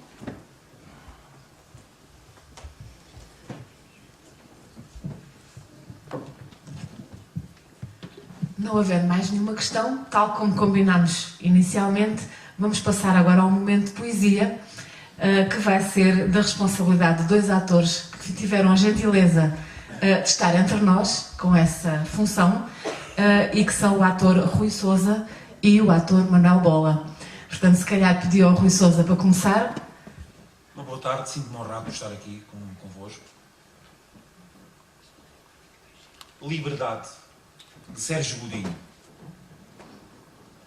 Viemos com o peso do passado e da semente. Esperar tantos anos torna tudo mais urgente. E a sede de uma espera só se estanca na torrente.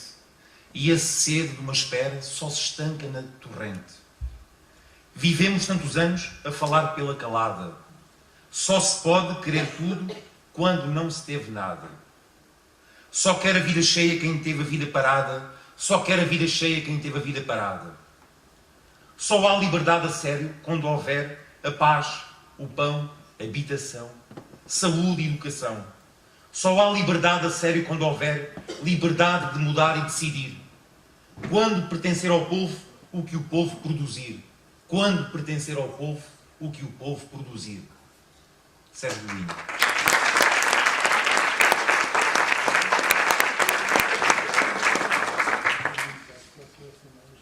José Jorge Letria. O dia da liberdade, 25 de abril. Este dia é um canteiro, com flores todo o ano e veleiros lá ao largo, navegando a todo o pano. E assim se lembra outro dia febril, que em tempos mudou a história numa madrugada de abril. Quando os meninos de hoje ainda não tinham nascido e a nossa liberdade era um fruto prometido, tantas vezes proibido, que tinha um sabor secreto de esperança e do afeto, e dos amigos todos juntos, debaixo do mesmo teto. José Jorge Letria.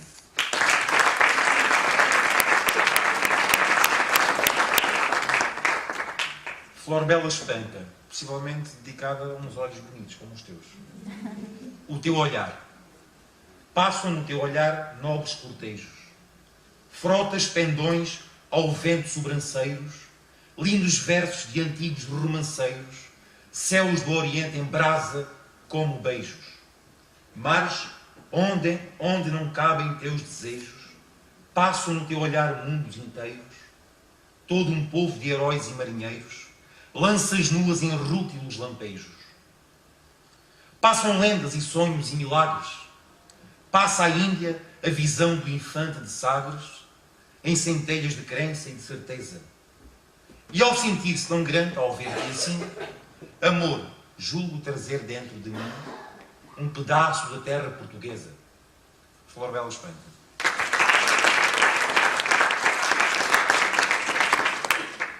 Ari dos Santos, para acabar.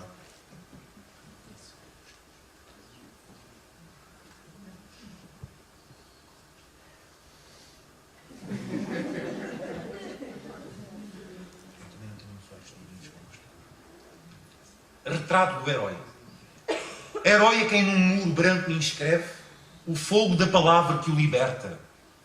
Sangue do homem novo que diz povo e morre devagar de morte certa. Homem é quem anónimo por leve lhe ser o nome próprio traz aberta a alma à fome. Fechado o corpo ao breve instante em que a denúncia fica alerta. Herói é quem morrendo perfilado não é santo, nem mártir, nem soldado, mas apenas por último indefeso. Homem é quem tombando, apavorado, dá o sangue ao futuro e fica ileso, pois lutando, apagado, morre aceso. Ari dos Santos.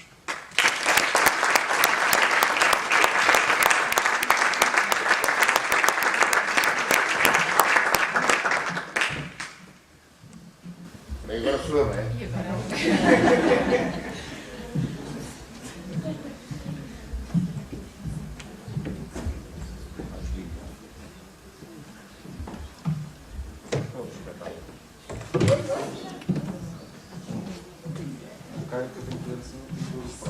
Está bem. Então, tenho que eu vou esperar alguns canais. Bem, há bocado falou-se do medo. A doutora Iva disse muito bem, o medo é a pior coisa que pode acontecer. A última peça que eu fiz no teatro foi uma peça sobre o medo, efetivamente. Que é uma peça que do Mário Carvalho diz que, se perguntarem por mim, não estou. Era o tigre, era o medo, depois acabamos todos por ceder ao medo e ceder ao medo e ceder ao fascismo. Neste momento, é o que está a acontecer. Eu, por acaso, se me dão licença, eu vou-me sentar. Por acaso, eu tive várias situações de medo. Muitas mesmo. Quer na guerra, quer antes da guerra, inclusivamente, quando eu andava metido nestas sarrafuscas esquisitas das clandestinidades, que não eram bem clandestinidades, eram coisas esquisitas, eram andar por reis de amigos e não sei o quê, não sei mais. E também tive medo. Em 1950 e tal, ainda antes do 54 ou 56, ainda antes das eleições do general, foi feito um licenciamento. Salazar mandou fazer um licenciamento geral da população. E nessa altura, de várias coisas que apareciam lá para se escrever, uma delas aparecia a religião. Ora, a religião que a gente tinha. Ora, a minha mãe disse, nós escrevem católica. A minha avó ainda tem aspas, escrevem católica. E o meu pai disse para mim, foi isso a religião. Eu não impus a religião. A minha mãe teve um mês doente, com medo que aquilo que era uma coisa para a estatística ficasse efetivamente na mão de alguém que depois viesse a sancionar a nossa posição de não católicos. Bem, isto é uma parte. Em relação a isso, em relação ao medo, e às pessoas com medo, eu trouxe aqui assim, vamos lá ver se eu consigo tirar no meio desta amálgama toda, que eu tenho para aqui papéis. Um texto muito interessante, que é um poema do Pablo Neruda, que escreveu em homenagem em 1953, em homenagem ao Martinal, que chama-se Lâmpada, a tradução é Lâmpada Marinheira. É assim, eu não vou falar isto em castelhano, porque quem traduziu sou eu, fui eu, e se eu falasse em castelhano ninguém percebia, e o meu castelhano também é horrível, e essas coisas todas. Porto, isto tem vários capítulos, e o primeiro capítulo é Porto da Cor do Céu. Quando tu desembarcas em Lisboa, céu azul e rosa, estuque branco e ouro, pétalas de tijolo, as casas, as portas, os telhados, as janelas, salpicadas de ouro como de limão, do azul ultramarino dos navios. Quando tu desembargas, não conheces, não sabes que por trás das janelas escutam, rondam carcereiros de luto, retóricos corretos, enviando presos para as ilhas e condenando ao silêncio, populando como esquinas de sombras debaixo das janelas verdes. Esta montanha de azuis, a polícia, sob a cornucópia do outono, buscando portugueses, riscando o chão e atirando os homens para a sombra. Segundo tema, cítara, a cítara esquecida. Ó Portugal formoso, cesta de frutas e flores, emerge na costa prateada do oceano, na espuma da Europa, como a cítara do ouro, que te deixou Camões cantando com doçura, espalhando das bocas do Atlântico o tempestuoso ardor dos teus vinhos, mar de flores de laranjeira, tua luminosa lua entrecortada por entre nuvens e tormentas. Terceira parte, as prisões. Não, isso eu consigo dar tudo isto. Mas, português da rua, entre nós, ninguém nos ouve. Sabes onde está Álvaro Cunhal?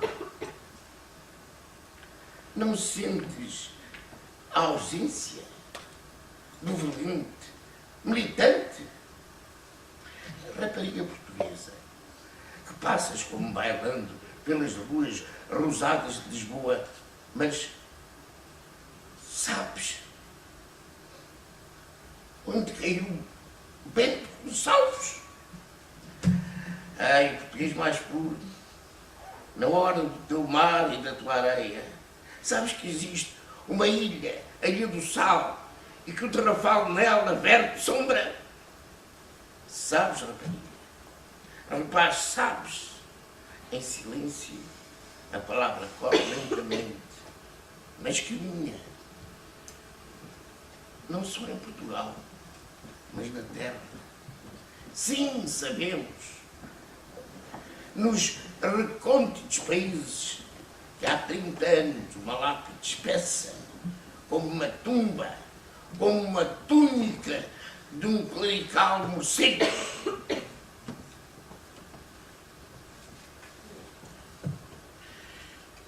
Afoga Portugal em seu triste trinado, salpica a tua doçura com gotas de martírio e mantém suas cúpulas na sombra.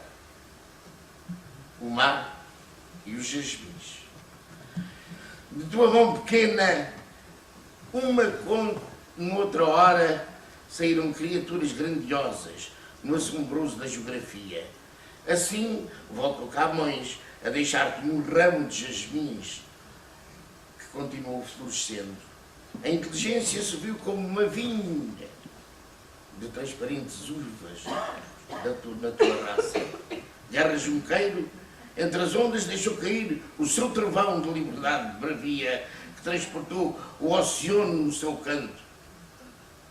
E outros multiplicam o teu esplendor de ramos e de rosas, como se do teu estreito território saíssem grandes mãos, derramando sementes por toda a terra. Contudo, o tempo te enterrou, a poeira clerical acumulada em Coimbra caiu no teu rosto de laranja oceânica e cobriu o esplendor da tua cintura. Portugal, esta quinta parte, chama-se Lâmpada Marinheira, que é o nome disto.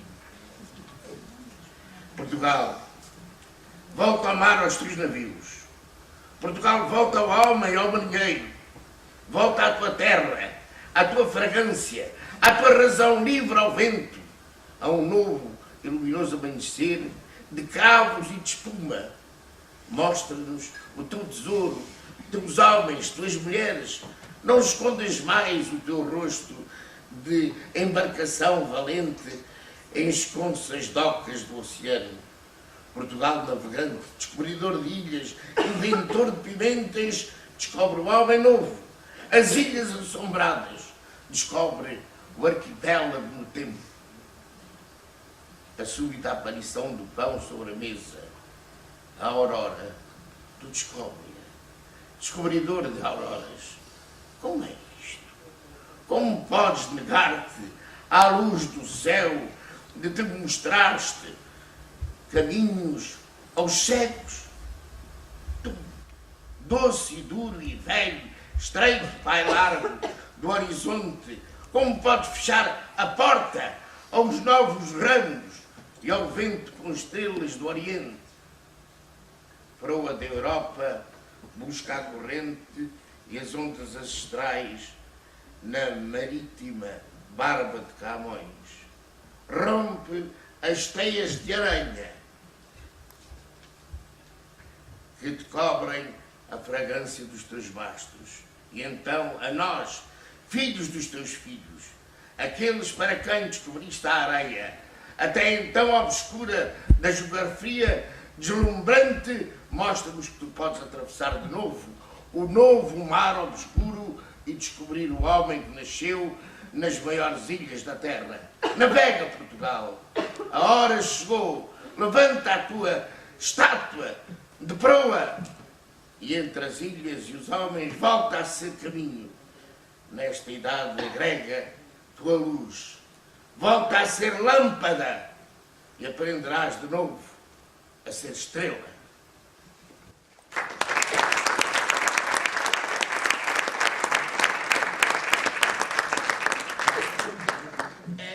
Eu cantei aqui uma outra coisa.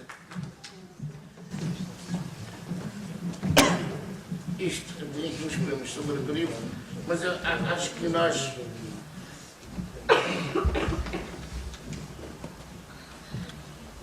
No 25 de Abril foi terrível, foi como o 25 de Abril do José Gomes Ferreira. Quando acordei e ouvi aquele barulho todo, eu pensei, olha, pô, bolas, já está. Tinha acontecido 16 de março, tinha acontecido 16 de março antes, e o 16 de março foi abortado. E então, quando de manhã eu ouço a rádio a dizer que as pessoas ficarem em casa, não sair à rua e não sei o que, não sei mais, eu pensei, cá estão a brigada dos generais cheios de calos, já tomou conta disto tudo, porque Marcelo Caetano estava mesmo de rastos e o regime estava podre. Estava tão podre que eu vou-vos contar uma história. Eu fiz parte de um espetáculo do grupo de teatro de Setúbal, que era a Teia, nessa altura eu tinha, fiz parte desse espetáculo e ensinei uma peça de um brasileiro, que era o Alguém Terá de Morrer. Eu ensinei essa peça na casa da Legião Portuguesa. Uma coisa contra os generais. Nós íamos para... Portanto, o regime tinha tanta confiança, tanta certeza, era tão absoluto que se considerava mesmo incólume a qualquer coisa que lhes pudesse acontecer. Ora bem, a vez de 25 de Abril foi uma grande alegria depois, quando nós notámos que efetivamente o que tinha acontecido foi que os capitães de Abril tinham dado a volta à esquerda. A Sofia de Belbraina escreveu um poema que eu tenho aqui,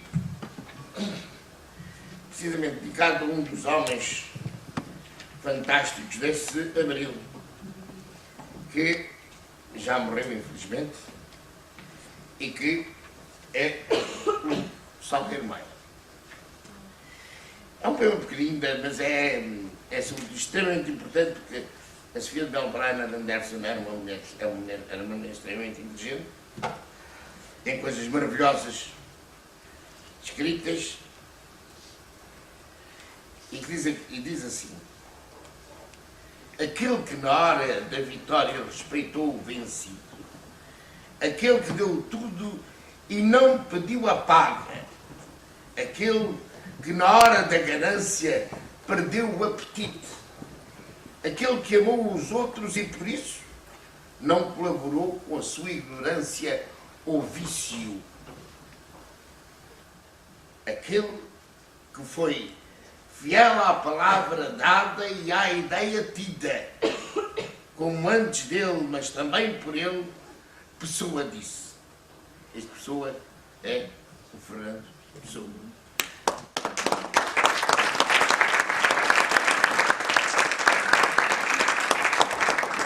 Infelizmente, as coisas dão a volta e por Pessoa. Eu trouxe aqui um poema do Joaquim Pessoa, que eu acho que é um poeta extraordinário. Com certeza que vocês se lembram daquela cantiga muito bonita que canta o coisa que é a Amélia dos olhos doces. É um poema do Joaquim Pessoa. E isto aqui para mim é extremamente importante porque isto já foi escrito há muitos anos. Eu creio que isto foi escrito ainda por volta dos anos 80 ou 90, e em que, infelizmente, as nossas conquistas, as conquistas que nós sonhámos,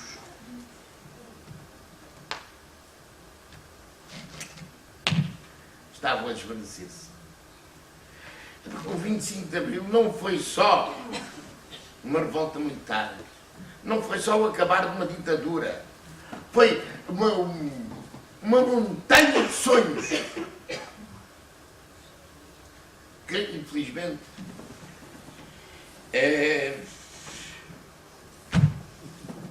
se calhar vão-se todos embora. Este poema chama-se o Poema de Agradecimento à Corja. É de Joaquim Pessoa. Obrigado pelo exemplo que se esforçaram em nos dar de como é possível viver sem vergonha, sem respeito e sem dignidade. Obrigado por nos roubarem, por não nos perguntarem nada, por não nos darem explicações.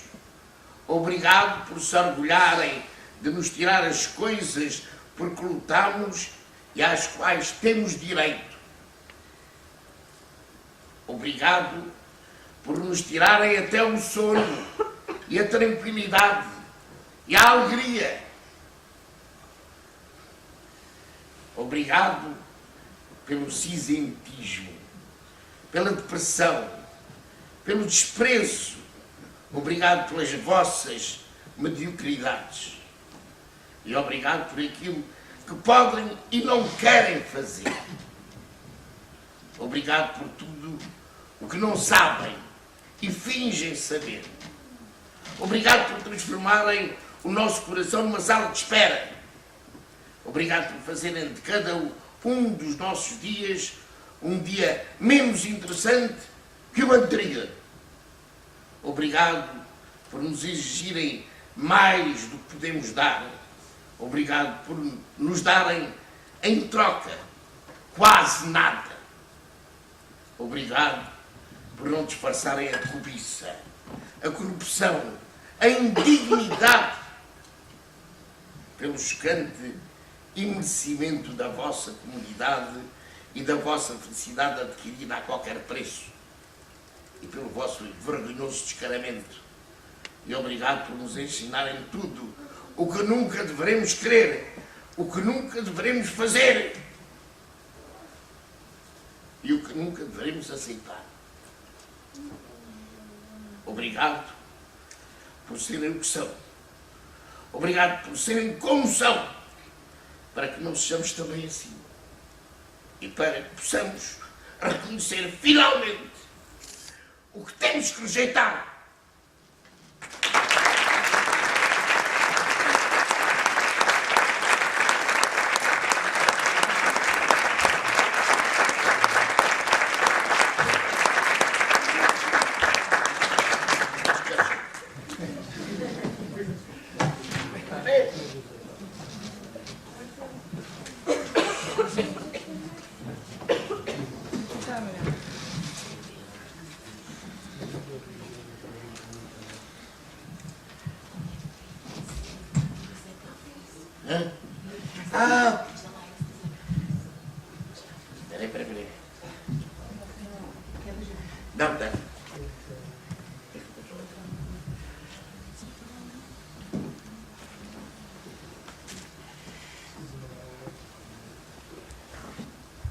amigo maior que o pensamento, por esta estrada, amigo, vem.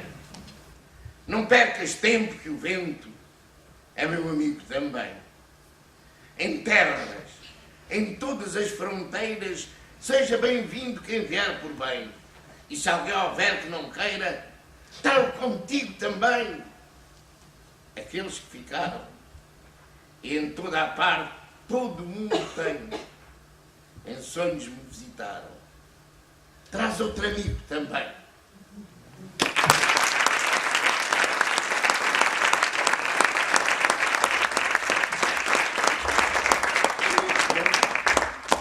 Eu penso que já chega, porque, como uma vez me disse o saudoso Vilaré, assim é conveniente deixar as pessoas com fome de poesia. Boa tarde, muito obrigado.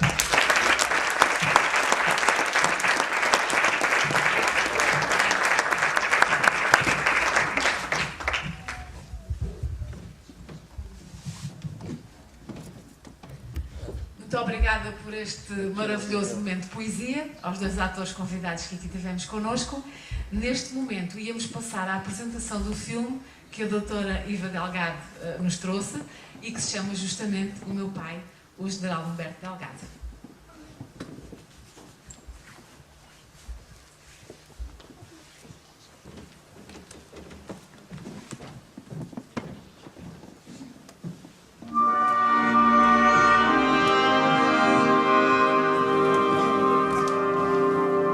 Antes de sairmos, acabámos de ver um filme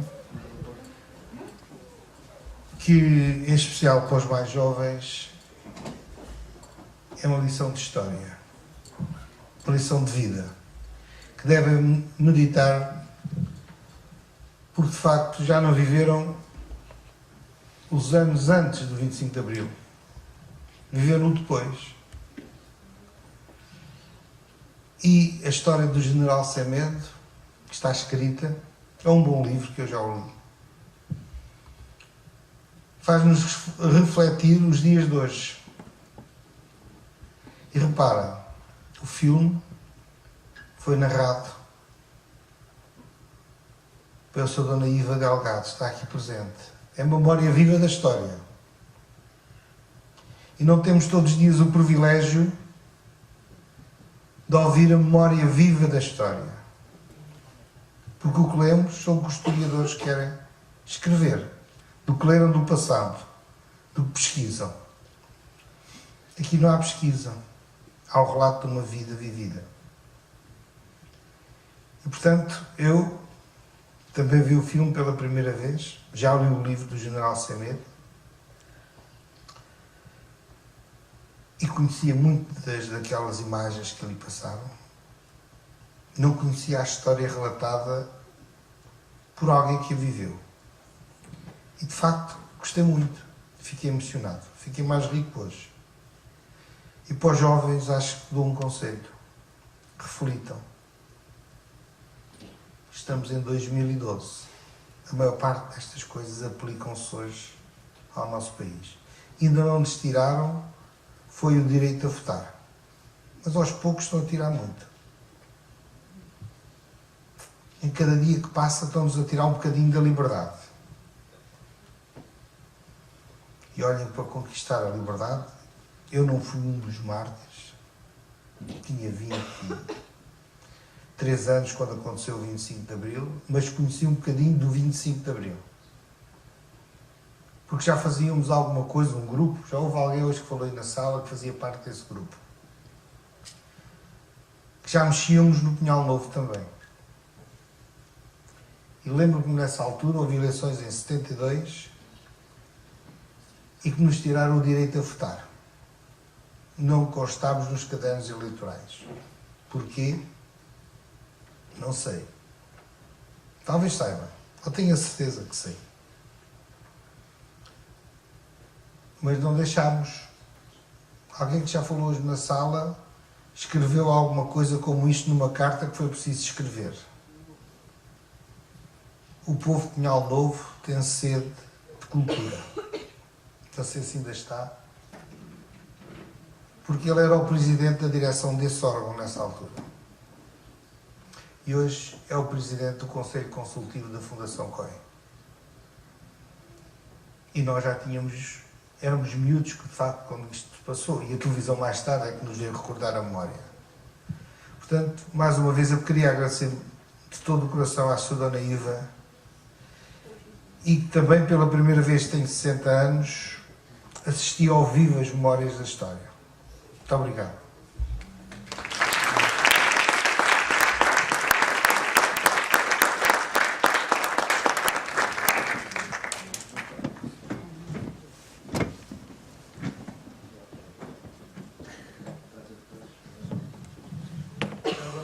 Queria vos dizer mais uma coisa, queria agradecer à sua doutora Ana Teresa, Presidente da Câmara Municipal de Palmela, que desde a primeira hora que falei com a senhora Presidente do seu gabinete a lançar este desafio de iniciar as comemorações do 25 de Abril de 2012 com esta simples iniciativa e homenagem,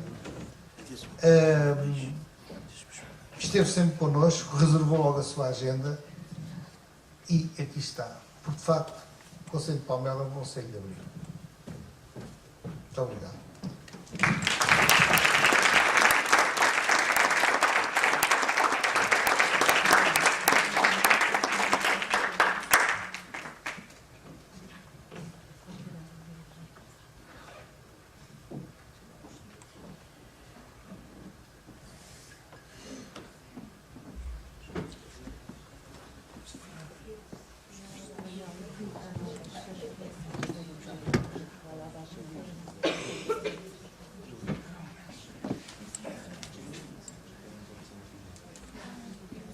Convidávamos os atores que brilhantaram esta sessão para chegar aqui ao palco.